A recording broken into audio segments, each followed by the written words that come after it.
Davey here with the Davey Dacus Guitar YouTube channel. Today we're going to do an overview of replacing a bridge on an acoustic guitar and making a bridge completely from scratch. You can see the damage there on that one. The first step I'm going to do here is scribe a line with an X-Acto knife or any kind of razor or sharp blade just inside the outline of the original bridge. I need to do this to remove the finish from the top of the guitar. You can see here the finish coming off the top of the guitar and that strongly etched line right there to get this to get the paint off the top of the wood. And I need to do that because I'm using wood glue to attach the rosewood blank, or it's going to be a rosewood bridge by the time we finish, to the guitar top. Here's a little better shot of that coming off, and I'm just going to voice over here for you where I think it's necessary to give you some details about what's going on, but I think for the most part you'll be able to see what's happening.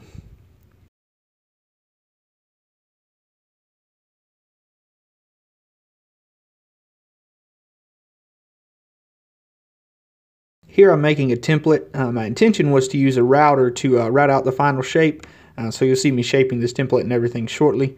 I did end up using this template to place the through holes for the strings and to place the slot for the saddle, but in the long run, I messed up one of these bridge blanks to begin with. I ended up having to make a second bridge because when I got to the routing stage, router grabbed a piece of end grain and messed up that first bridge blank pretty good. So I actually ended up, you'll see me later in the video, just sanding the final shape out, just like I'm doing here to this bridge, sanding the final shape out on the actual bridge.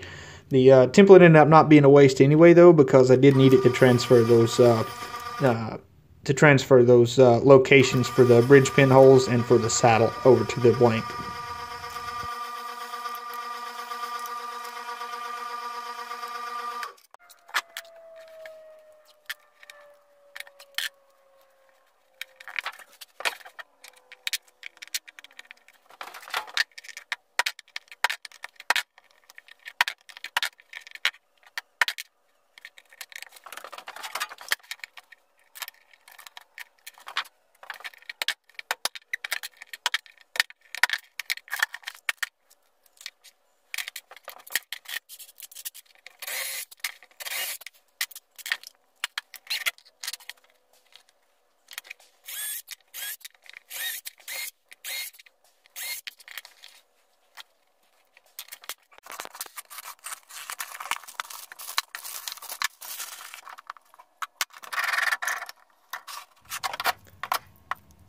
First step when I got the blank was to square it up so that I could get some good accurate measurements and make sure I had a nice flat surface. And the best way to do that was just my number 5 hand plane.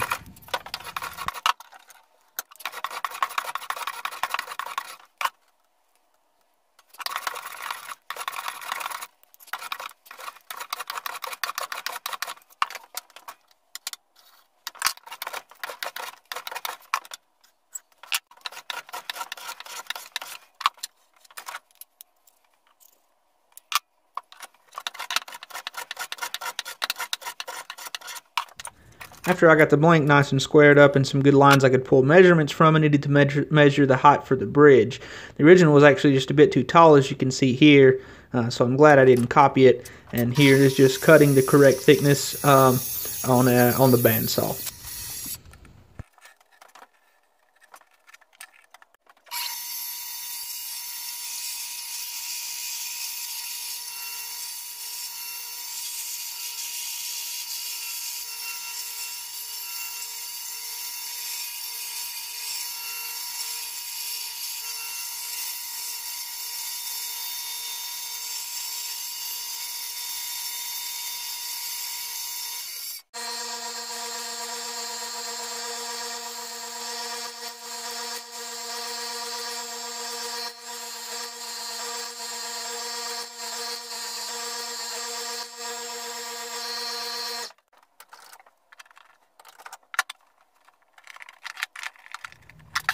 Now it's time to transfer over the locations for the bridge pins and for the two ends of the saddle.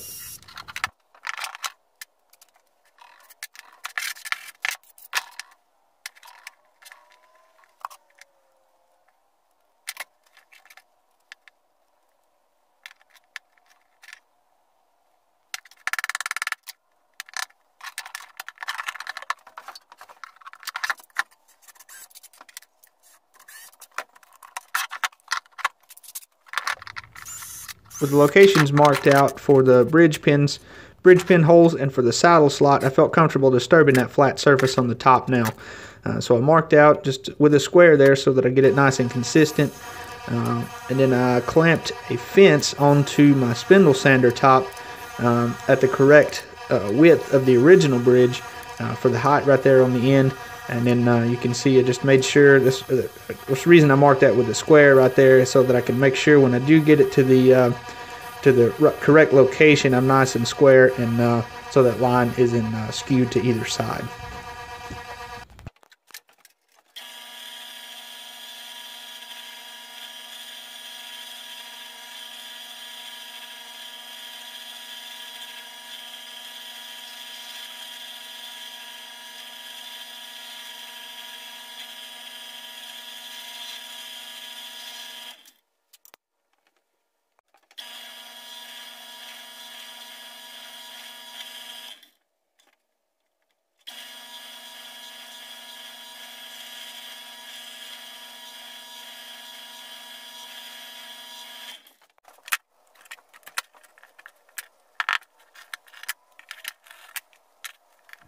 This is the most vital part of making this saddle function correctly.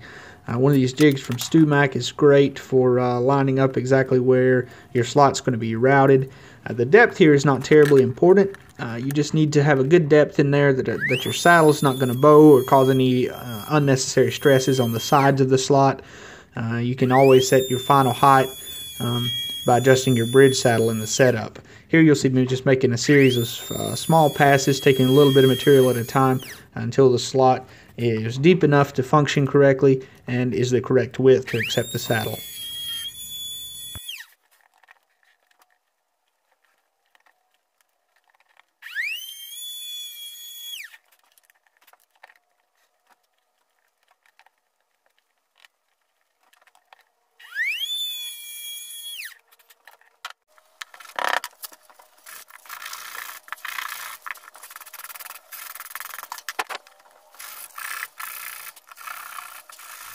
Just cleaning up the final shape with some sandpaper.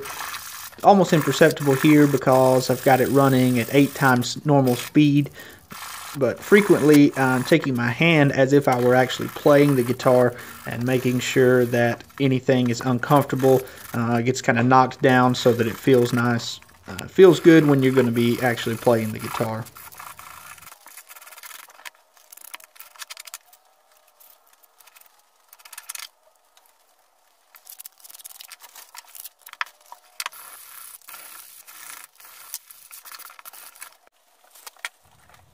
With the bridge shaped, we're now ready to glue. First thing you see me doing, anytime you're going to glue rosewood or any other kind of oily wood, first thing you need to do is take a little acetone and rub it on the bottom of that. It's going to remove any oils from the wood and help that glue adhere a lot better than it would. You do have a risk of something like that popping off if there's too much oil left from the wood in the glue joint. To clean up the edge of the glue, this is always a pain, but you do want to do this right now. If you wait, you can get it off, but it will take you forever. The best way I've found to do that, to get up underneath the clamps and all that, is just a toothbrush with some water on it. It'll get right up underneath there. If your clamp's good and tight, you're not going to get water up in your joint. Then I usually wait 24 hours before taking the clamps back off.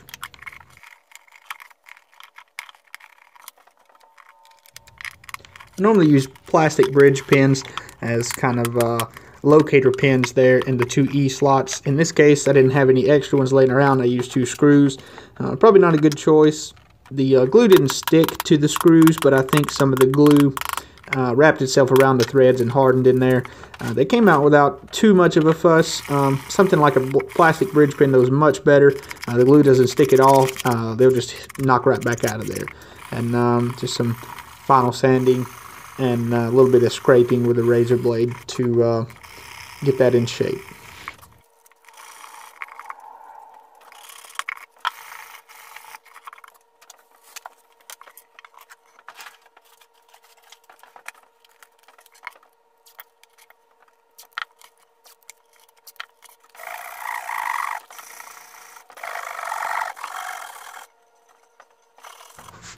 This is going to be a full setup video following this. Really probably should have included this in the setup video right here. Due to my phone's, I'm actually recording this with my phone. Due to the limitations I had with that, I had to go ahead and produce about half of this video just for storage reasons. A nice clean fretboard and fret surface is always key to a guitar playing well. In this case, going up 400, 800, and then some 4-aught steel wool usually gives you a nice smooth feel on the fretboard. Cleans everything really well.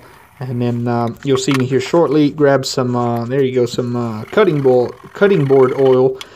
This is a mixture of mineral oil and lemon oil, and maybe a couple other things in there. A little bit of beeswax, I believe, as well. It's probably the best thing I've ever used on a fingerboard. Couple things here. I did want to say that I'm doing this repair for Larry Daniels Music in Gainesville, Georgia. I'll see if I can link to his Facebook page down below.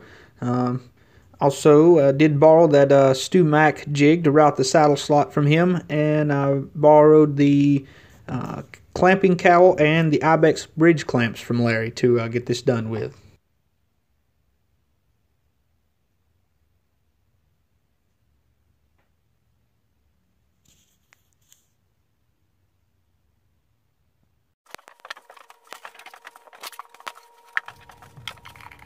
If you like what you see here, like and subscribe to the channel. I don't see a lot of repair videos out there, so I'm going to be doing a few more of those.